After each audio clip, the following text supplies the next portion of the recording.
It started with one drop. Sarah was sitting by the window of her old wooden house at the edge of Hollow Creek when the first droplet hit the glass. A soft tap, almost shy. For a moment she smiled. It had been years, 10, maybe 11, since the last rain. In Hollow Creek, the summers were cruel and endless, and the earth had forgotten what water felt like. But that night, clouds rolled in like a dark army, swallowing the moon whole. Lightning cracked across the sky, illuminating the crooked trees that lined the field behind her house. Then came the second drop, and the third, and then the downpour. Sarah's smile faded. The rain didn't sound right. It wasn't rhythmic. It was chaotic, like 1,000 hands tapping on every surface at once. By midnight, the entire town was drowning in rain. The main road was invisible underwater. Streetlights flickered and died, and the air smelled of wet soil and something metallic, something like rust or blood. Sarah lit a candle. The power had gone out hours ago. The orange glow danced on the walls, but the wind outside howled like a living thing. She could swear the shadows in her room were moving. She told herself it was just the storm, but then she heard it, a whisper. So faint she thought it was the wind. Sarah. Her heart stopped. She froze, staring at the window.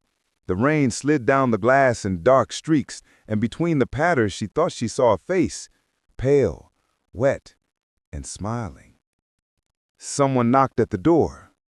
Once, twice, then a slow, dragging sound, like someone's hand sliding across the wood. Sarah stood up, holding the candle tightly. "Who's there?" she called out, her voice trembling. No answer. Only the rain and the whisper again. "You left us." The voice wasn't coming from the door. It was coming from inside the house. She turned, but the candle flickered violently, almost going out. The air grew colder. Water began to seep through the floorboards, not from outside, but from below. Sarah remembered something her father used to say when she was little. "Never go into the basement when it rains." He used to joke about it, saying it flooded easily. But that wasn't the real reason. When she was 10, she had seen her father down there once talking to the shadows. He said he was apologizing to them. She never asked why. Now, with the candle trembling in her hand, she heard that same whisper calling from the basement door. "Come down, Sarah. We've missed you." Her hands were shaking so badly she dropped the candle. Darkness swallowed the room. For a moment, only the rain and thunder filled her world. Then came another sound.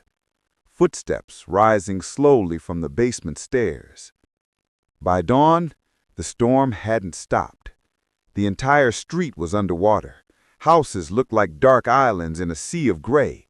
Sarah's phone was dead. The radio only played static. And every few minutes, she swore she heard something breathing near her. The basement door was now half submerged. The water leaking from beneath it was thick and black, like oil. It carried something with it. Small bits of cloth, strands of hair. Something that almost looked like teeth.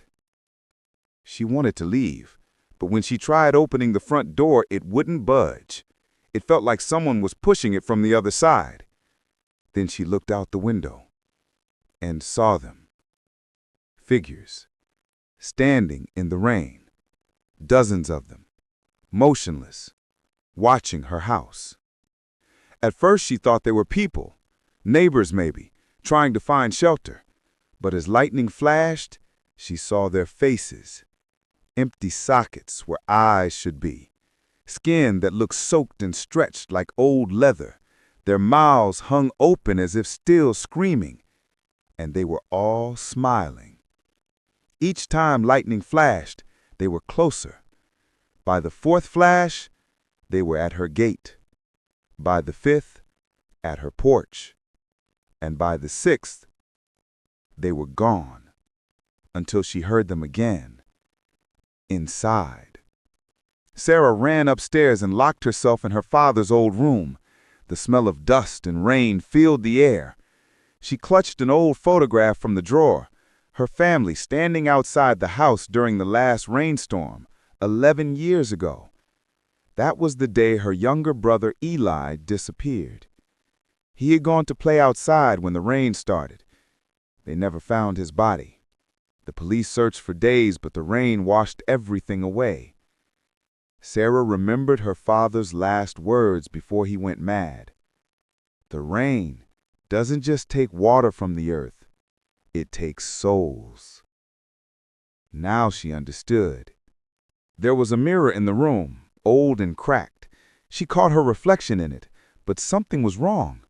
Her reflection was smiling back at her, even though she wasn't. Then it whispered, "You shouldn't have stayed dry, Sarah. You should have joined us." She screamed, throwing the photograph at the mirror. It shattered into hundreds of pieces, and with it came a burst of freezing air.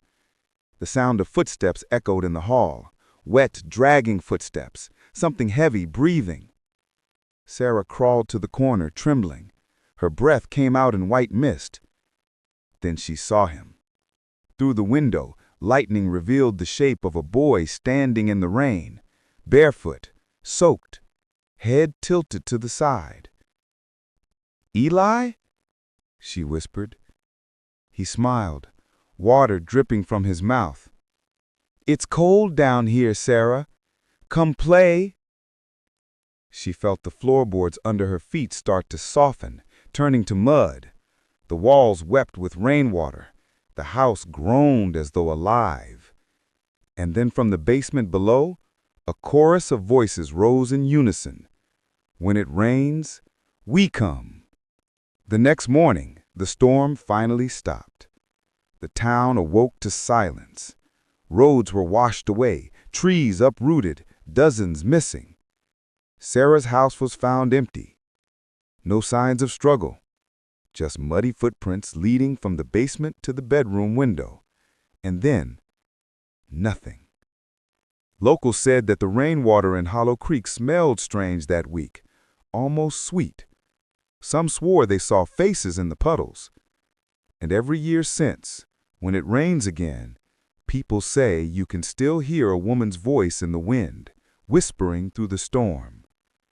"Don't open the door when it rains." 10 years later, a new family moved into the same house. On their first night, the youngest daughter woke up to a dripping sound. She looked up at the ceiling and saw water forming a word on the plaster.